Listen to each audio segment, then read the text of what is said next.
就帶大家入去大浪入面嘅小食街睇下，一條陽台山美食文化街同隨緣食街，入面超多嘢食，我哋就揀咗我哋想食而且出邊真係少見嘅嘢食試下。第一間生烤牛肉串，現切新鮮牛腿肉串起，然後落鐵板度燒，落埋迷迭香嗰下，牛肉同香料、蒜頭等等一齊散發出嚟嘅香味，真係冇得頂。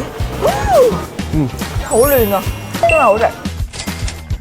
第二間爆漿榴蓮芝士餅，即叫即整，滿滿嘅榴蓮肉同芝士包入個餅皮度，老細切開嗰下，真係會爆漿出嚟。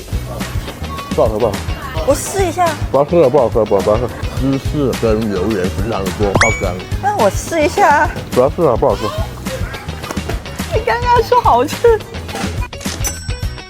第三間現炸小酥肉，除咗酥肉，仲有炸排骨、炸魚仔、炸蝦等等，稱重計錢，而且可以混搭。這個是什麼？排骨，好吃嗎？還可以，還可以，還挺脆的。炒酸奶塊同個綿綿冰，冰涼又綿密嘅口感，天氣熱熱地食落就舒服啦。飽了。今次個隨緣食街就真係幾驚喜，位置就喺陽台山東站 A 出口過去，玩足一日都係117蚊。記得關注盲公竹，我哋會實話實講，帶你發現更多美食同埋好玩嘅地方。